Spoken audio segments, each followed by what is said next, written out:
বন্ধুরা, গ্রীষ্মকালীন বিভিন্ন ফুলের মধ্যে সাদা শুভ্র সুগন্ধযুক্ত একটা ফুল হচ্ছে বেল ফুল, এবং তার সঙ্গে একই রকম প্রজাতির আর একটা ফুল হচ্ছে জুঁই ফুল। এবং দুটো ফুলই কিন্তু খুব সুগন্ধ, এবং এর যে শুভ্র যে রং বা সাদা যে রং, তার জন্য কিন্তু খুবই জনপ্রিয় ফুল। সাধারণত গ্রীষ্মকালে এই দুটো ফুলের প্রচুর পরিমাণে ব্লুমিং হয়, বা প্রচুর পরিমাণে কিন্তু এই ফুলগুলো ফোটে। আর বেল ফুল এবং জুঁই ফুলের ক্ষেত্রে যে কি সার বা কি ফার্টিলাইজার প্রয়োগ করলে প্রচুর পরিমাণে আমরা ফুল পাবো, সেটা কিন্তু আজকে ভিডিওতে থাকছে। এর সঙ্গেই যারা হ্যাঙ্গিংয়ে আমরা বেল বা জুঁই করি, সেখানে কিন্তু কিছু এক্সট্রা ফার্টিলাইজার প্রয়োগ করতে হয়, যার ফলে কিন্তু আমরা গাছগুলোতে বেশি পরিমাণে ফুল পাই। তো আজকের ভিডিওতে বন্ধুরা দেখতে থাকুন, এবং বেল এবং জুঁই ফুলের কীভাবে আমরা কি ফার্টিলাইজারের মাধ্যমে প্রচুর পরিমাণে ফুল নিয়ে আসবো বা ফুল ফোটাবো, সেটা কিন্তু এই ভিডিওর মাধ্যমে জানতে পারবেন।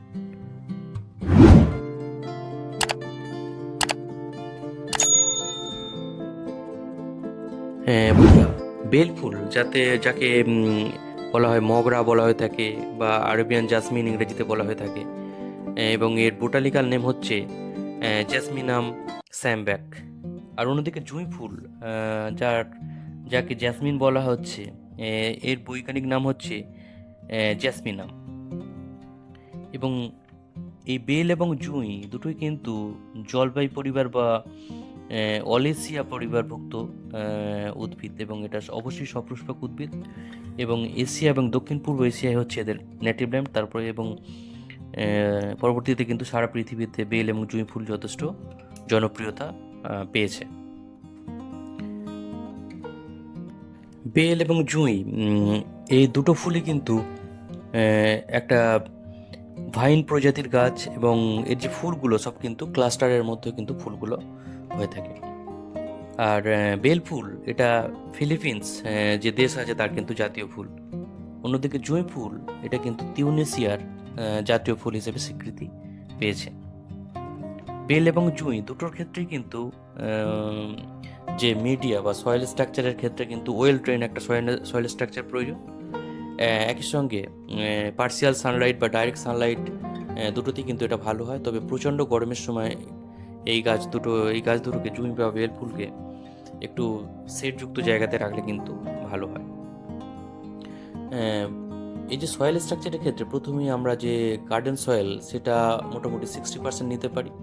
তার সঙ্গে 30% আমরা ভার্মি কম্পোস্ট নেব। আর তার সঙ্গে আমরা 10% যে কনস্ট্রাকশন স্যান্ড বা বালি কিন্তু মিক্সড করে নিয়ে আমরা এই যে মাটিটা বানাবো। আর তার সঙ্গে অল্প পরিমাণ 1 চামচ করে হাড় গুঁড়ো, শিংকুচি, নিমখোল, বাদাম খোল এবং সিঙ্গেল সুপার ফসফেট কিন্তু এটা মিক্সড করব। এবং 20 দিন বা 25 দিন পরে ডিকম্পোস্ট হওয়ার পরে তারপরে কিন্তু আমরা এই গাছগুলোকে কিন্তু পটিং করবো বেল বা জুঁই ফুলের ক্ষেত্রে। তো এইরকমভাবে সয়েল স্ট্রাকচারটা সাধারণত বেল বা জুঁইয়ের তৈরি করতে হয়। আর বেল বা জুঁই ফুল এঁটেল মাটিতে কিন্তু খুব একটা ভালো হয় না। সবসময় কিন্তু দোআঁশ মাটিতে অবশ্যই কিন্তু এই গাছগুলো বসানোর চেষ্টা করতে হবে। একই সঙ্গে যে ওয়াটারিংয়ের কিন্তু খেয়াল রাখতে হবে।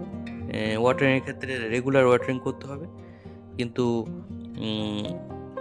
যে সয়েলটাকে একটু কনস্ট্যান্টলি ময়েস্ট রাখতে হবে, কিন্তু বেশি কিন্তু জল কিন্তু দেওয়া যাবে না।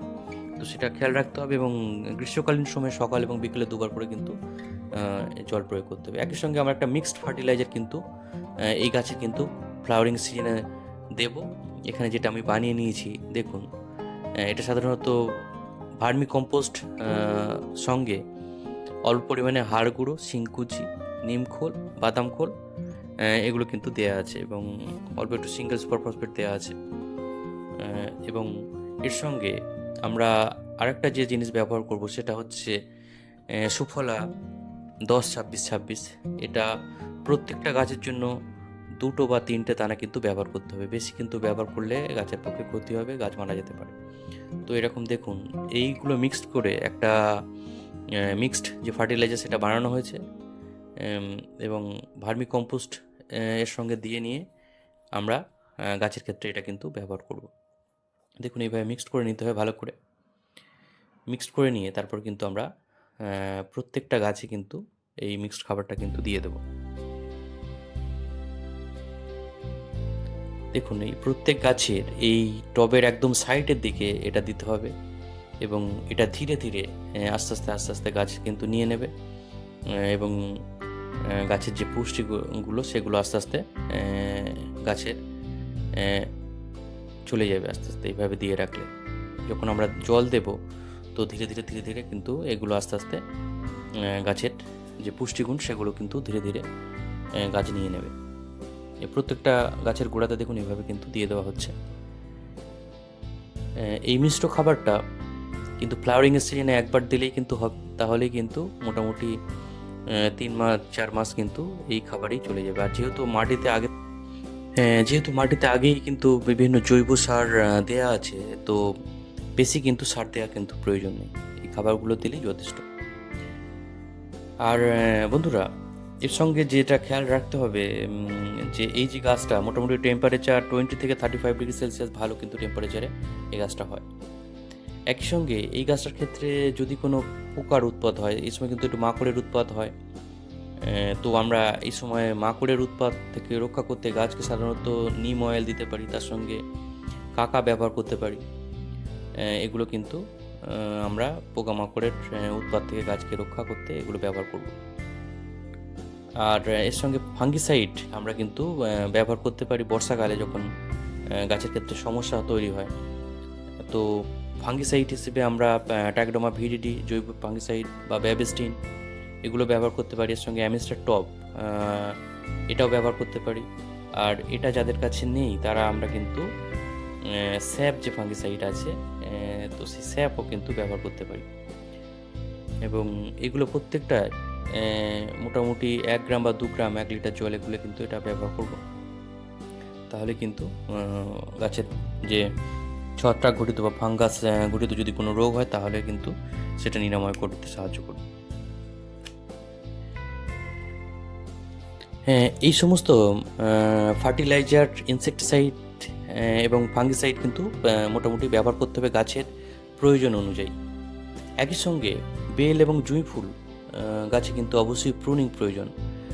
এই জন্যে আমরা ঠিক শীতের শেষের দিকে বা বসন্তের আগে কিন্তু প্রত্যেকটা গাছে কিন্তু প্রুনিং করে দেওয়া প্রয়োজন।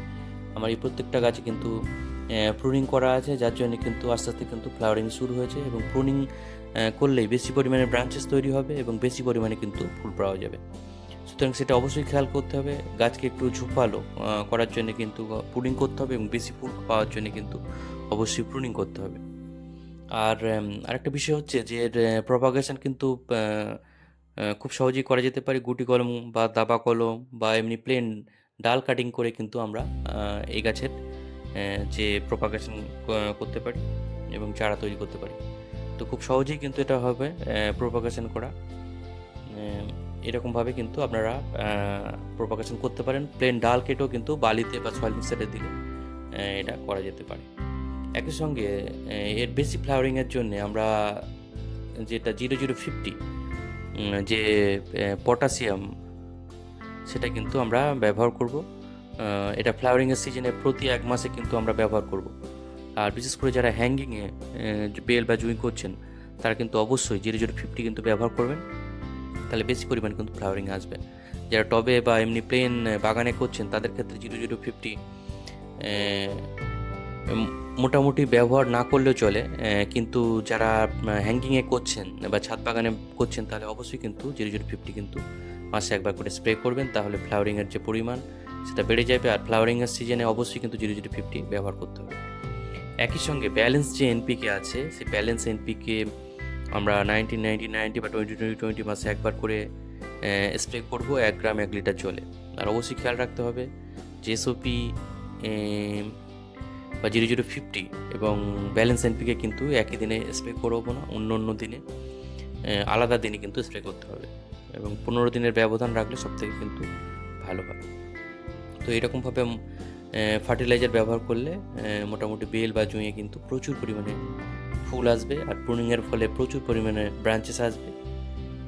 তো এইরকমভাবে কিন্তু বেল বা জুঁয়ের কিন্তু পরিচর্যা করতে হবে।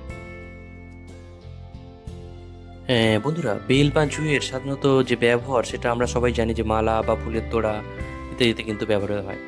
কিন্তু বেল ফুল বা জুঁই ফুল বিশেষ করে জাপানে সানপিন চা নামে কিন্তু একটা বিখ্যাত চা আছে, যেটা জুঁই ফুল থেকে কিন্তু বানানো হয়।